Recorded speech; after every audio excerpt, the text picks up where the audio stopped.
Practice Exam 3, Question 1 is a simple linear regression question where we're looking at output regarding the time online customers spend viewing the catalog and the amount of the dollar amount of their purchases. The alpha is 0.05. Here down below we've got a partial output of the regression table from Excel, and so we'll be asked some questions to calculate some of the results here.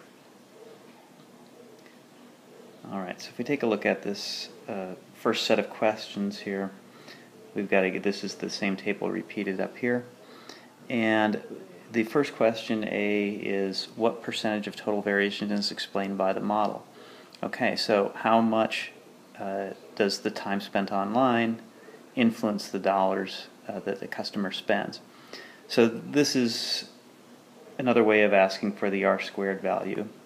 Right, so to calculate that, what we're going to do is to take the sum of squares from the regression, right, the time spent online, out of the total.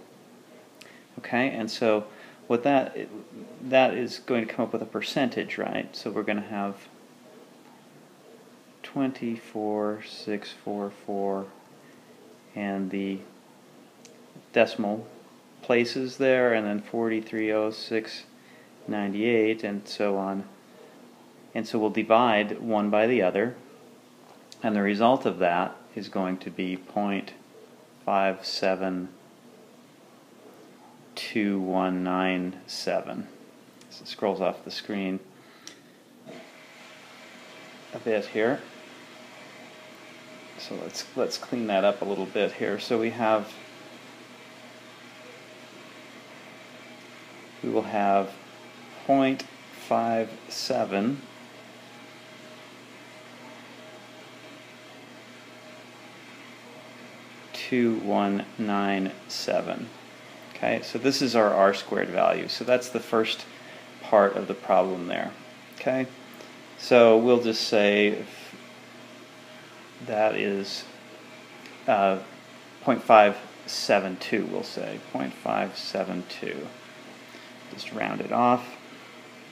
Okay, so about 57% of the variation is explained, the variation in dollar spent is explained by the amount of time the customers spend looking at the catalog. Okay, so that's how we can look at that. And then the next question is the standard error. Okay, so we have to calculate that as well. There's a couple of ways you could do this, right? The standard error is going to be, let me get some more space for us to work with here.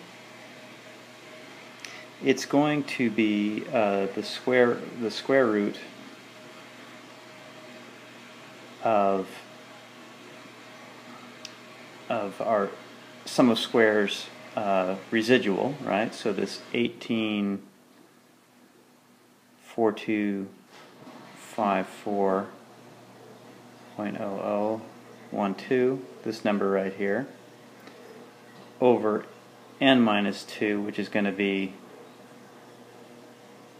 49. Right? So that's one way you could calculate it.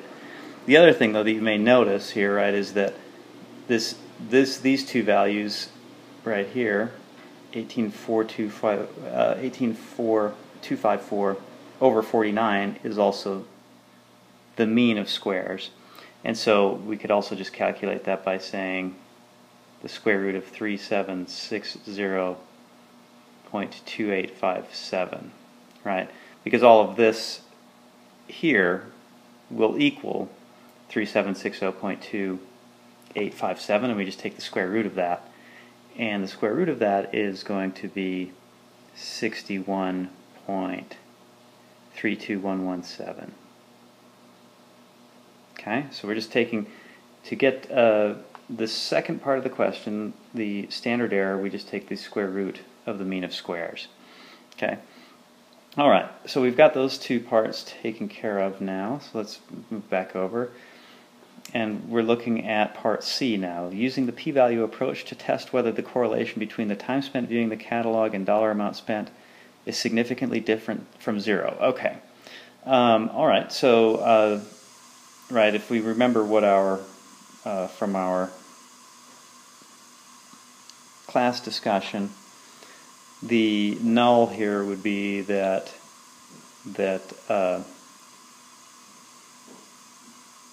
rho squared equals 0, and the alternative is going to be that rho squared does not equal 0. Okay? And so that's what we're testing for here. So we're saying there is no correlation or no significant correlation, or perhaps there is. So if we reject the null, we're saying there is a significant correlation. And what we're really testing for ultimately is there a connection between the time spent viewing and how much a customer spends? So if they spend more or less time viewing the catalog, do they spend more or do they spend less? And is that amount significant? Okay, and so here they're saying use the p-value approach.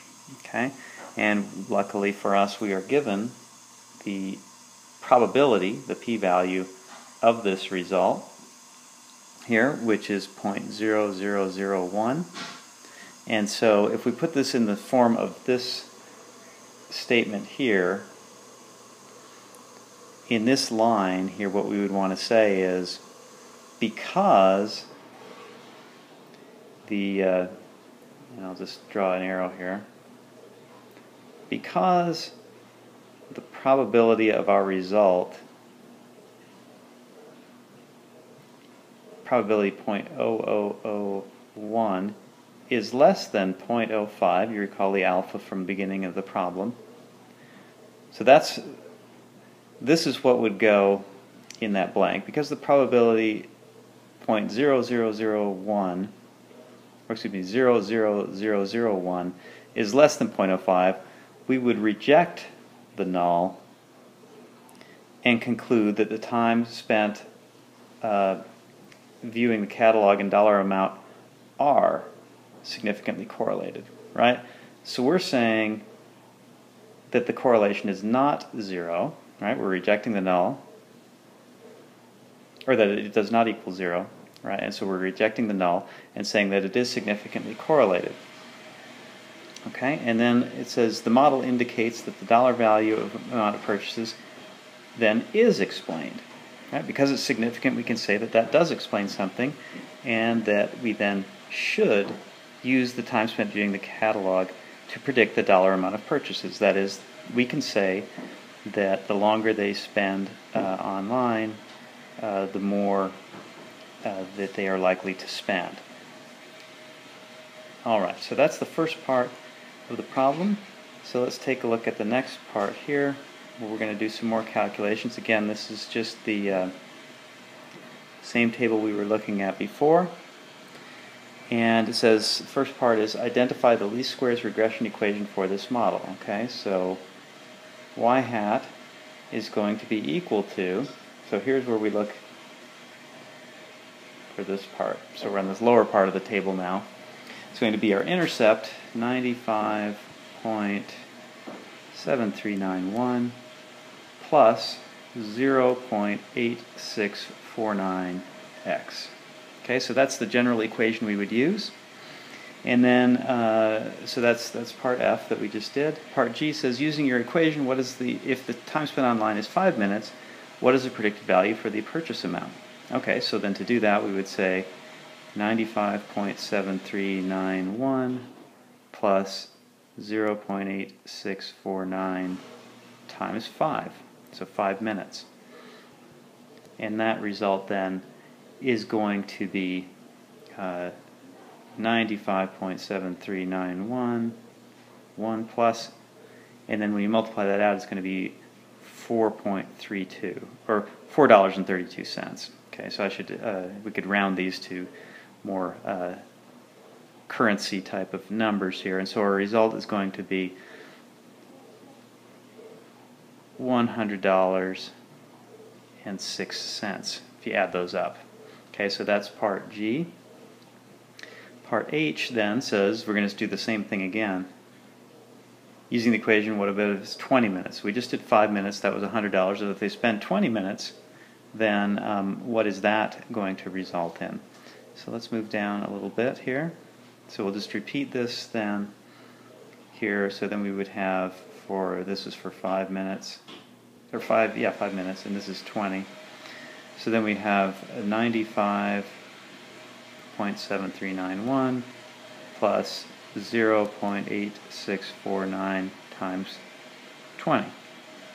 Okay, and then that's going to end up being plus, this turns out to be 1730. And then when we add this and this, we then get 113.04. So $113.04 is part H. All right, and then so as we know, this is just as a result of sampling, and so we're likely to have sampling error, so we can create a confidence interval to know approximately, or what's the range of values that might result with a confidence interval. Okay, so that's this part right here, part I. So I'm going to scroll down here a little bit so we can have some more room to write. A 99% confidence interval. If we spend 15 minutes online and the critical value is 2.68, and standard error, that should be, I guess I've lost the symbol for that, is 13.04. Okay, so what we would need to do for that, then first part is we'll calculate what is our point estimate for 15 minutes. So we would then do this same thing again. So this was 20 minutes, so now we have for 15, we have 95.7391 plus 0.8649 times 15, and that is going to be, if we multiply all of that out and add it up, we end up with 108.71. All right, so now with a 99% confidence interval estimate, we're going to use these values up here. So for our margin of error, right, we will multiply 2.68 times 13.04. Okay, so let's do that here. Let's scroll down a little bit more to get this last part of the question. So what we're going to end up with then is this confidence interval estimate, right? So in the center of this, we're going to have 108.71, and then all of this comprised here will be a 99% confidence interval estimate. So 99% of the time, when customers spend 15 minutes online, their purchase dollar amount will be between the lower limit and upper limit here. All right. So to do that, I said it's our margin of error is going to be 2.68 times 13.04, and that's going to be 34. We'll say 95.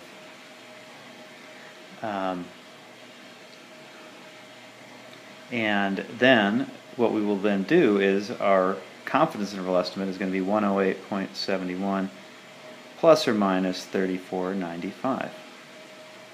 Okay, which results then in a confidence interval estimate. When we do that, add and subtract, we get 143.66 on the upper limit and 73.77 on the lower limit. So that's the 99% confidence interval estimate is $73.77 to $143.66, with the point estimate of 108.71 right in the middle.